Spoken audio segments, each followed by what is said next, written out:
Hello friends, welcome to Best Cooking in Tamil. இன்னைக்கு நாம சிம்பிளான ingredients வச்சு ஒரு சூப்பரான டிஃபரண்டான ஒரு ஸ்வீட் ரெசிபி தான் செய்ய போறோம். வாங்க இது எப்படி செய்யலாம்ங்கறதும் பார்க்கலாம்.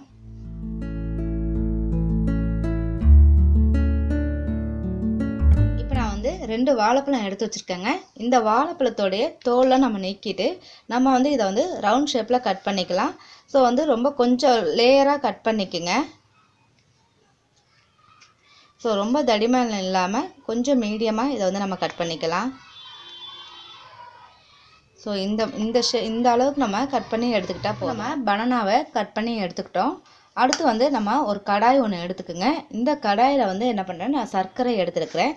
சர்க்கரையை வந்து இது மேலே வந்து அப்படியே ஃபுல்லாக பரப்புன மாதிரி கொஞ்சம் தூவி விட்டுக்குங்க.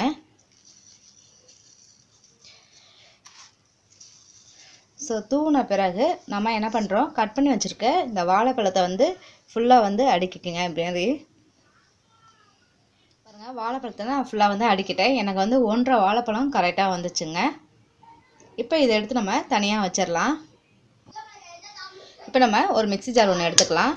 இதில் வந்து நான் ஒரு முட்டையை வந்து உடச்சி ஊற்றிக்கிறேங்க. இதில் வந்து நான் என்ன பண்ண போகிறேன், சர்க்கரை ஆட் பண்ண போகிறேன். அதாவது இந்த ஸ்பூனால் ஒரு 3 ஸ்பூன் அளவுக்கு நான் அதில் வந்து சர்க்கரையை வந்து ஆட் பண்ணிக்கிறேன். ஸோ சுகர் வந்து ரொம்ப அதிகமாக விரும்புகிறவங்க கொஞ்சம் கூடுதலாகவே ஆட் பண்ணிக்கோங்க.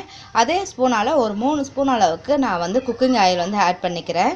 அப்புறம் பால் வந்து ஒரு 1/4 டம்ளர் அளவுக்கு பால் வந்து ஆட் பண்ணிக்கோங்க. அதாவது அதே ஸ்பூனால் ஒரு 3 ஸ்பூன் அளவுக்கு நான் வந்து ஆட் பண்ணிக்கிறேன். இப்போ இது எல்லாமே நல்லா வந்து கிரைண்ட் பண்ணி எடுத்துக்கலாம். பாருங்க, இப்போ நம்ம வந்து நல்லா வந்து அடித்து எடுத்துக்கிட்டோம். அடுத்து வந்து ஒரு சின்ன பவுல் ஒன்று எடுத்துக்கோங்க. இதில் வந்து ஒரு 100 கிராம் அளவுக்கு மைதா மாவு வந்து சேர்த்துக்குங்க. இதில் ஒரு 1/4 டீஸ்பூன் அளவுக்கு பேக்கிங் சோடா வந்து ஆட் பண்ணிக்கோங்க. அதே மாதிரி 1/4 டீஸ்பூனுக்கு கொஞ்சம் கூடுதலாக பேக்கிங் பவுடர் வந்து ஆட் பண்ணிக்கிட்டு இப்போ இது எல்லாமே நல்லா மிக்ஸ் பண்ணிக்கோங்க. அதே மாதிரி மைதா மாவு வந்து நல்லா சலிச்சு எடுத்துக்கோங்க. இப்போ நல்லா வந்து நம்ம மிக்ஸ் பண்ண பிறகு நம்ம அடிச்சு வச்ச இதை வந்து ஊற்றிடுங்க. இந்த பேட்டரை கொஞ்சம் கொஞ்சமாக ஊற்றி நல்லா வந்து மிக்ஸ் பண்ணிடலாம்.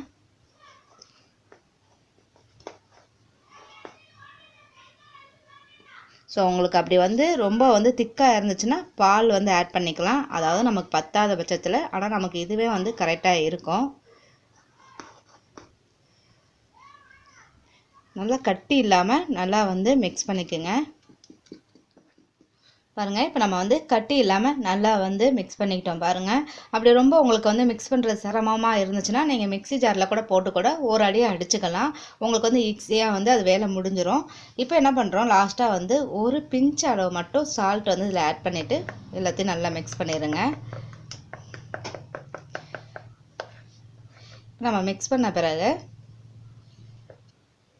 இப்போ நம்ம கடாயில் வந்து பனானா கட் பண்ணி அடுக்கி வச்சுருக்கோம். இப்போ அது மேலே என்ன பண்ணுறீங்க, ஃபுல்லாக வந்து இதை ஊற்றிடலாம். ஃபுல்லாக அந்த பனானா வந்து ஃபுல்லாக வந்து மறைக்கிற அளவுக்கு ஊற்றிடுங்க. இப்போ நல்லா ஊற்றின பிறகு இதில் வந்து கொஞ்சம் கூட உங்களுக்கு ஏர் பபிள்ஸ் இருக்கக்கூடாது. அதனால லைட்டாக வந்து இதை வந்து கொஞ்சம் என்ன பண்ணுறீங்க, இப்படி தட்டிக்கிங்க.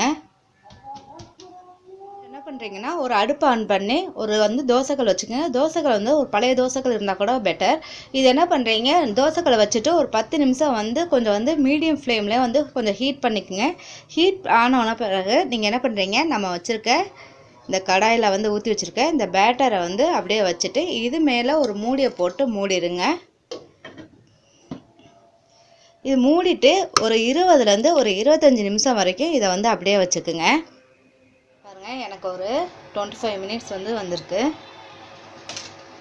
இப்போ நமக்கு தெரியும், இந்த சைடே பாருங்கள் உங்களுக்கு கலர்லாம் நல்லா வந்து கொஞ்சம் ப்ரௌனிஷ் ஆயிடுச்சு. அது இல்லாமல் மேலே நமக்கு மாவு மாதிரி இல்லை, நல்லா வந்து குக் ஆயிடுச்சு. இது மாதிரி ஒரு ஸ்டிக்கை வச்சு இப்படி பண்ணிங்கன்னா உங்களுக்கு தெரிஞ்சிடும். மாவாக இருந்தால் இதில் ஒட்டிட்டு வருங்க. இப்போ நம்ம வந்து இதை ஒரு பிளேட்டில் வந்து அப்படியே ட்ரான்ஸ்ஃபர் பண்ணிடலாம். பாருங்கள் இப்போ நம்ம வந்து கடாயிலேருந்து அப்படியே நம்ம திருப்பி போட்டுட்டோம். திருப்பி போட்டோன்னா உங்களுக்கே தெரியுது பாருங்கள், நம்ம கீழே வச்ச அந்த பனானா ஃபுல்லாகவே அப்படியே இருக்குது பாருங்கள்.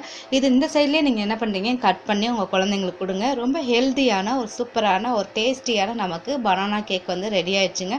அதுவும் சிம்பிளான இன்க்ரீடியன்ஸ் செஞ்சோம். கண்டிப்பாக இதை நீங்கள் ட்ரை பண்ணி பார்த்துட்டு உங்கள் கமெண்ட் பாக்ஸில் தெரிவிங்க. லைக் பண்ணுங்கள், ஷேர் பண்ணுங்கள், மறக்காமல் சப்ஸ்கிரைப் பண்ணுங்கள். Thank you viewers.